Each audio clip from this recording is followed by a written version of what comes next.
नमस्कार, आप देख रहे हैं विश्व की खबर। आइए शुरुआत करते हैं बड़ी और नई खबर के साथ। आज एक महत्वपूर्ण प्रेस कॉन्फ्रेंस का आयोजन किया गया, जिसमें जन सेवक क्रांति पार्टी के राष्ट्रीय अध्यक्ष अंकित अलग, पार्टी के महासचिव विक्रांत मक्कड़, उपाध्यक्ष योगेश कटारिया और सचिव अभिषेक ठाकुर के साथ साथ पूरी गुरुग्राम विधानसभा के कार्यकर्ता उपस्थित थे। प्रेस कॉन्फ्रेंस के दौरान विक्रांत मक्कड़ ने बताया कि परास जुनेजा ने जन सेवक क्रांति पार्टी में शामिल होकर हरियाणा राज्य महासचिव के रूप में जिम्मेदारी संभाल ली है। परास जुनेजा, जो पहले आम आदमी पार्टी के सोशल मीडिया कोऑर्डिनेटर थे, अब पूरी मेहनत से हरियाणा में पार्टी की शक्ति और बढ़ाने का संकल्प ले चुके हैं। इसके अलावा मंडी डबवाली विधानसभा जिला सिरसा से आकाशदीप शर्मा ने अपनी सहयोगियों के साथ पार्टी में शामिल होकर संगठन को मजबूती देने का वादा किया है। उन्होंने ये भी बताया कि कल बातें करवाला विधानसभा से राजीव खटीक ने भी अपने सहयोगी के साथ पार्टी अध्यक्ष अंकित अलग ने की मौजूदगी के गुरुग्राम में कार्यालय पहुंच पार्टी ज्वाइन की। राष्ट्रीय अध्यक्ष अंकित अलग ने पत्रकारों को संबोधित करते हुए कहा कि जन सेवक क्रांति पार्टी हरियाणा में आगामी विधानसभा चुनाव में कम से कम 5 सीटों पर मजबूती से चुनाव लड़ेगी। उन्होंने कहा कि पार्टी की प्राथमिकता है कि राज्य में संगठन की उपस्थिति और अधिक सशक्त किया जाए, ताकि जन जन तक पार्टी के विचार और नीतियों पहुंचाई जा सके। अंकित अलग ने कहा कि आगे जन सेवक क्रांति पार्टी सिर्फ चुनावी राजनीति तक सीमित नहीं है, बल्कि पार्टी का उद्देश्य समाज की सेवा और हरियाणा के विकास के लिए निरंतर प्रयास करना है। उन्होंने जो देकर कहा कि पार्टी के हर कार्यकर्ता का कर्तव्य है कि वे जन सेवा को अपना ध्येय बनाए और समाज के हर वर्ग तक पहुंचकर उनकी समस्याओं का समाधान करे।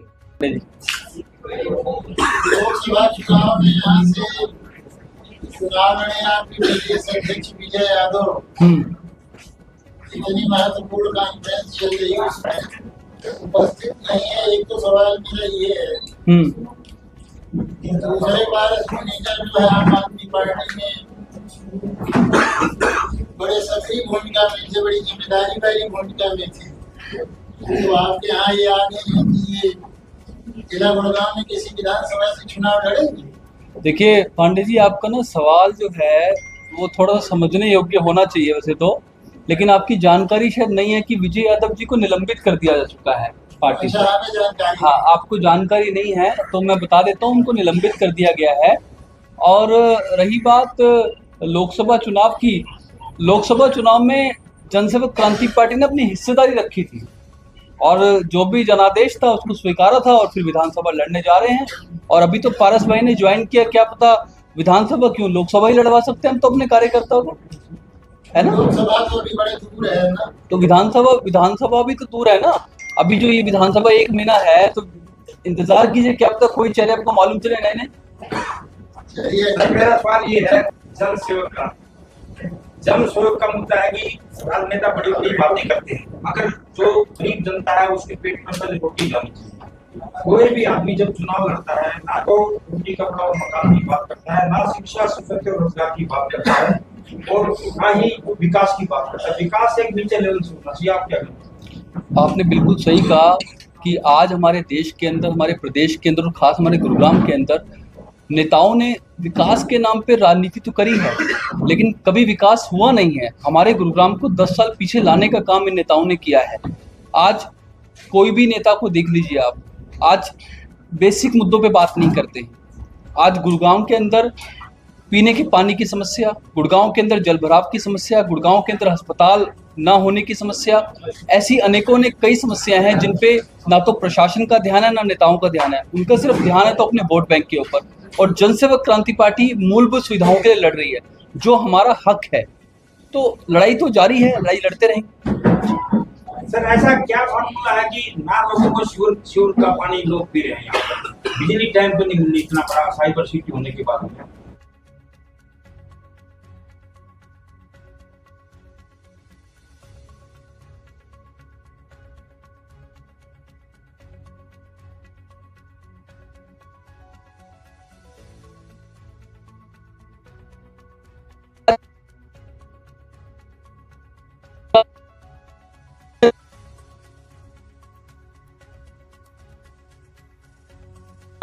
तो मैं तो यही कहूँगा कि अब जनसेवक क्रांति पार्टी आ गई है और ये वो लोग हैं जो छोटी छोटी कॉलोनियों से आते हैं। इन्होंने समस्याओं को जिया है, समस्याओं को महसूस किया है और हम लोगों को राजनीति का अनुभव नहीं है, हमें समस्याओं का अनुभव है और समस्याओं का क्या समाधान हो सकता है ये हम जानते हैं और ये तभी संभव हो पाएगा जब इस राजनीति में आकर के युवा साथी इन लोगों को सत्ता से उखाड़ फेंकने का काम करेंगे। सर, आज भूपेंद्र हुड्डा का ईडी ने 800 करोड़ रुपए की, लगभग 850 करोड़ रुपए की संपत्ति को सील किया है। पहले के इलेक्शन के आप क्या कहना चाहेंगे, आपके क्या विचार? देखिए, ये तो राजनीति है जी। चुनाव के समय पे ही सरकार को घोषणा करनी होती है, चुनाव के समय पे ही विपक्ष के ऊपर हमला करने का काम ये सत्ता पक्ष के लोग करते आए, ये प्रमाणित है हमारे पास। तो मैं उसमें ज्यादा कुछ नहीं कहना चाहूंगा, ये उनका मैटर है, पक्ष ने विपक्ष पे किया है। हम अपनी पार्टी की बात करेंगे, हम अपनी पार्टी का जनाधार बढ़ा रहे हैं और चुनाव लड़ रहे हैं और हम अपनी लकीर को बड़ा करने आए हैं। हरियाणा के अंदर एससी और बीसी के लोगों को कितनी आवश्यक है? देखिए, हरियाणा में अगर लगभग 17 सीटें हैं, अगर एससी की मैं बात करूं, तो हम तो चाहते हैं कि हम 50% 17 में से हम एससी को देना चाहते हैं। तो हमें आवेदन भी आ रहे हैं और हो सकता है आपको जल्दी खबर मिल जाए कि हम 5 से 7 सीटों को पे एससी उम्मीदवार उतारने वाले। आपकी घोषणा कब तक हो जाएगी टिकटों? जब तक बीजेपी और कांग्रेस की हो जाएगी उसके बराबर ही करते हुए। सभी मीडिया बंधुओं को नमस्कार और आप लोगों का आभार कि हमेशा आप एक इन्विटेशन पे आ जाते हैं। जैसा कि विक्रांत मक्कड़ जी ने बताया कि कुछ 2 विशेष घोषणाएं हैं आज। आप सभी जानते हैं कि 1 महीने बाद हरियाणा विधानसभा के चुनाव हैं और कुछ दिन पहले जनसेवक क्रांति पार्टी को भारतीय चुनाव आयोग से एक चुनाव चिन्ह प्राप्त हुआ था जिसका नाम था कलम की निभ और उसकी 7 किरणें। और ये कलम का संदेश ना सिर्फ गुरुग्राम में बल्कि हरियाणा के अलग अलग जिलों में पहुंच रहा है और इस कलम का संदेश जिनको प्राप्त हुआ वो भी युवा हैं और वो कलम की महत्वता को समझते हैं। 3 साल पहले जनसेवक क्रांति पार्टी का गठन हुआ था और गुरुग्राम से हुआ था। 3 साल में पार्टी का जनाधार बढ़ता गया, पार्टी के समर्थक बढ़ते गए, पार्टी में लोग आते गए और आज खुशी इस बात की है कि हरियाणा के एक दूसरे छोर से जो पंजाब का बॉर्डर लगता है जिसको हम डबवाली कहते हैं, डबवाली से एक युवा साथी जो अखिल भारतीय कांग्रेस दल में एक कार्यकर्ता थे, एक पदाधिकारी थे, उसको त्याग पत्र दे के जनसेवक क्रांति पार्टी से जुड़ने जा रहे हैं। और एक हमारे बहुत ही मेरे छोटे अनुज, मेरे छोटे भाई समान, आम आदमी पार्टी से पारस जुनेजा जी जो एक उच्च पदाधिकारी भी थे पार्टी के अंदर, वो भी आज आए हैं। तो दोनों ही साथी अपने अपने दलों को छोड़ करके आज जनसेवक क्रांति पार्टी से जुड़ रहे हैं, जनसेवक क्रांति पार्टी में ज्वाइनिंग कर रहे हैं। तो मैं इनका हार्दिक अभिनंदन करता हूं और बधाई देता हूं कि आप लोगों ने इस कलम की महत्वता को समझा है। और क्योंकि जनसेवक क्रांति पार्टी की युवा पार्टी है, क्योंकि इस पार्टी की उम्र मात्र 3 साल है और धरातल पे संघर्ष करके ये पार्टी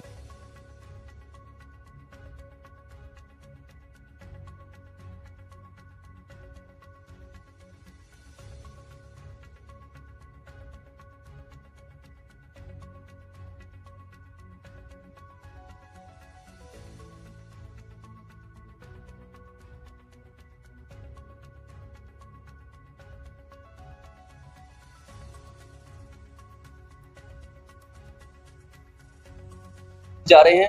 और वो अगर जिम मेरे को एक पटका दे दीजिए तो मैं स्वागत भी कर देता हूं। और जिम में भी इनके नेतृत्व में ये कार्य करेंगे और आने वाले चुनाव में ये चुनाव लड़ेंगे भी। मैं आज इनको टिकट की भी घोषणा करता हूं। डबवाली से हम अपना उम्मीदवार बनाने जा रहे हैं आकाश शर्मा जी को, जो चुनाव लड़ेंगे जनसेवक क्रांति पार्टी के कलम पर।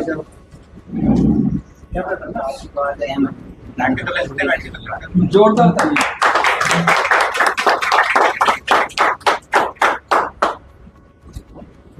पारस जी का स्वागत है। और मैंने जैसे बोला हमारी युवा पार्टी है और युवाओं को हम बहुत महत्वपूर्ण दायित्व देने जा रहे हैं। हमारे पारस जी को देखिए, उम्र से पद, और कहते हैं नेतृत्व किसी पद का मोहताज नहीं होता। तो हमारे जो पारस जी हैं, इनको हम हरियाणा की जिम्मेदारी, इनको हम महासचिव का पद दे रहे हैं ताकि इनके नेतृत्व में हरियाणा में संगठन बढ़े।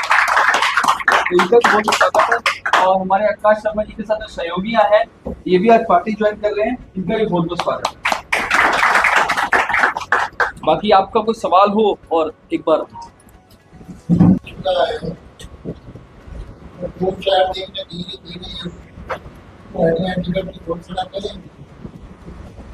प्रदेश में आप कितने विधानसभा सीटों पर चुनाव लड़ना चाहिए? पांडे जी देखिए, भारतीय चुनाव आयोग कहता है एक नए दल को 5% सीटों पे लड़ना अनिवार्य है। तो ये तो पक्का है कि हम 5 सीटों पे तो लड़ने जा ही रहे हैं। और आने वाले 4 से 5 दिन के अंदर, क्योंकि 5 तारीख से नॉमिनेशन स्टार्ट है, तो आपको अगली प्रेस कॉन्फ्रेंस में ये बता दिया जाएगा कि कुल हमारे कितने उम्मीदवार लड़ेंगे। तो जल्दी इसकी घोषणा की जाएगी। अंकित जी, आपकी जो दावेदारी, प्रबल दावेदारी किन किन सीटों पर है? देखिए, हमारे लिए तो पूरा हरियाणा है। गुरुग्राम विधानसभा से भी हैं, डबवाली से आपके सामने घोषित कर चुके हैं, और अलग अलग जगहों से भी हैं।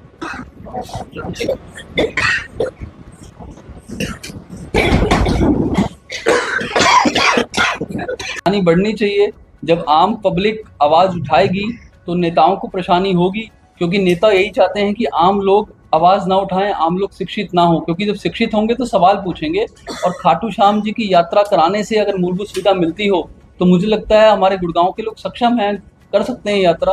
अगर मूलभूत सुविधाएं मिल जाए तो बाबा से प्रार्थना कर सकते हैं कि सबको शिक्षा मिले, सबको अच्छा स्वास्थ्य मिले।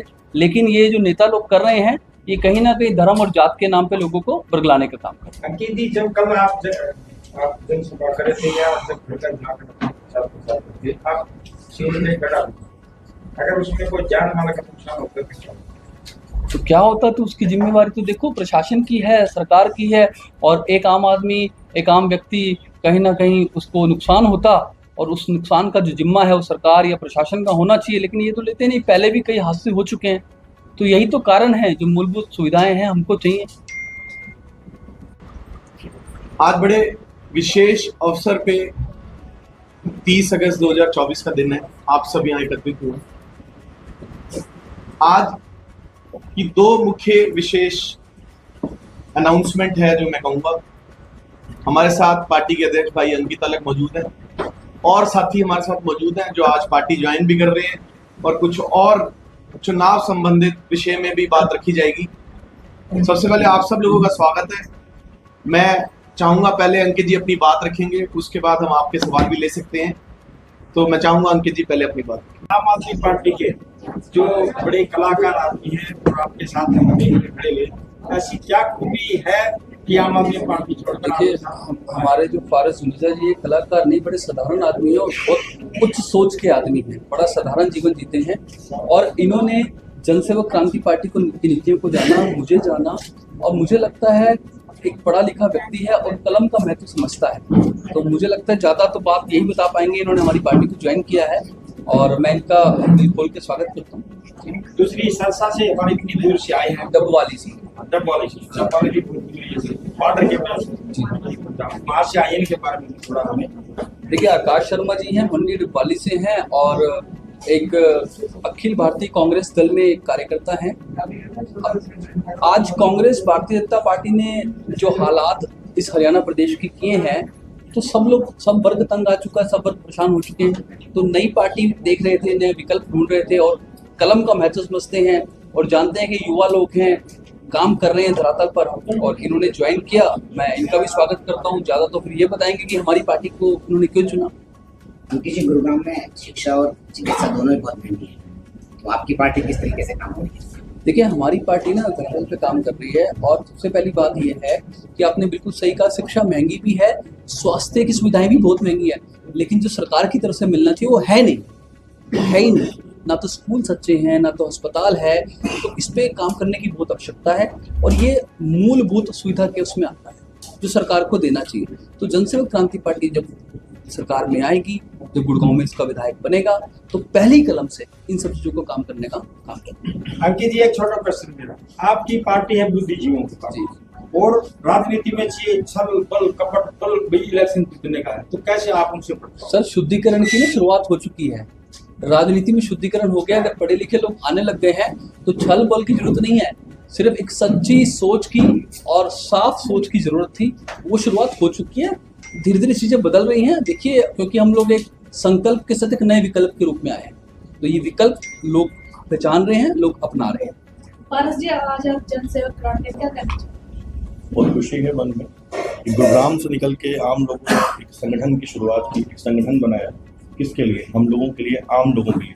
बिल्कुल सही बात है। देखिए, आप पिछले इतने सालों से देखते हैं, मेरी 32 साल 33 साल की उम्र, आज तक जितना भी सुना था, अगर मैं बात करूँ बड़ी बड़ी पार्टियों की, नेताओं वाली बातें जरूर होती है, जमीनी स्तर पे काम कुछ नहीं था। अब खुद देखिए, हमारे बच्चे क्या सरकारी स्कूल में भेज पा रहे हैं? हम बीमार होते हैं लेकिन सरकारी अस्पताल में हम लोग जा पा रहे हैं, हमें मालूम है वहाँ के हालात कैसे। चलिए, हम तो कहीं ना कहीं थोड़े बहुत सक्षम है, कुछ कर लेते हैं। उनके बारे में सोचिए जिनकी वजह से पूरा का पूरा एक समाज आगे बढ़ता है। उन रिक्शे वालों के बारे में सोचिए, वो छोटे काम करने वालों के बारे में सोचिए, जो जमीनी स्तर पर लोग जुड़े हुए हैं, जो गरीबी रेखा से नीचे के लोग हैं, उनके लिए भी तो सुविधाएं होनी चाहिए।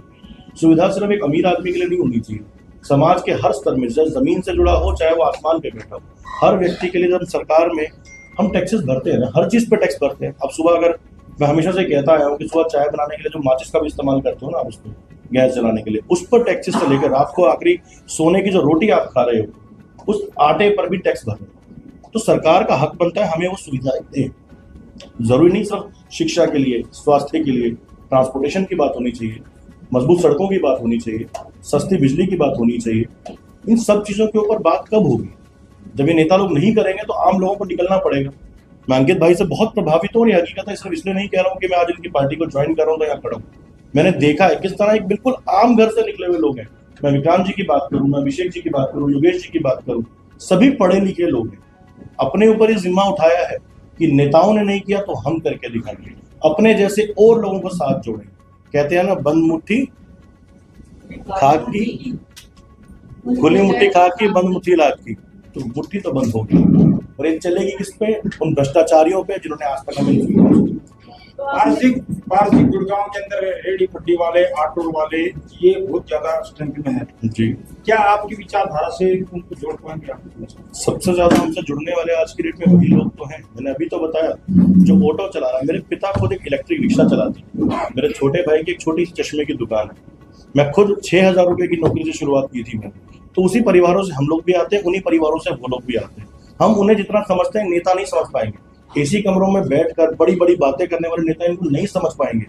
अब खुद सोच के देखिए, जिस व्यक्ति ने खुद रिक्शा चलाया हो, एक वक्त पे मैंने अपने पिता के साथ फ्रूट की रेडी भी लगाई है सर, तो चीजों को समझते हैं। और मैं नहीं, ऐसे हजारों लाखों लोग अभी समाज में हैं जिन्हें साथ लेकर जी। बड़ी पार्टी है, मोहल्ला की आम आदमी नागरिक छोड़कर आप इसमें आ गए। इससे पहले उसी पार्टी में थे आप। बिल्कुल। तो सारे जो वादे थे, जो बातें थी, सब झूठ थी। मैंने ऐसा बिल्कुल नहीं कहा। देखिए, आपको एक चीज समझनी पड़ेगी। मैंने एक दशक से ज्यादा वक्त आम आदमी पार्टी में बिताया है। जब पार्टी बनी भी नहीं थी, अन्ना आंदोलन के टाइम से मैं वहां पे रहा हूँ, और पिछले एक दशक से ज्यादा वक्त तक पार्टी का प्रचारक, स्वयंसेवक और पदाधिकारी भी रहा हूँ कहीं। अगर मैंने उस पार्टी को छोड़ा है तो आप समझिए कि संगठन में कुछ तो गलत चल रहा है। इतना वक्त बिताने के बाद हम एक परिवार में भी एक दूसरे को समझना शुरू कर देते हैं। हम ऑफिस के अंदर होते हैं, अपने कलीग्स को समझना शुरू कर देते हैं। जब गुरुग्राम की बात आती है, अगर कोई संगठन उसके लिए सीरियस नहीं है, मैं पैदा जहां हुआ, मेरी कर्म भूमि जो है, जो धर्म भूमि है, पहली जिम्मेदारी मेरी उसके लिए बनती है।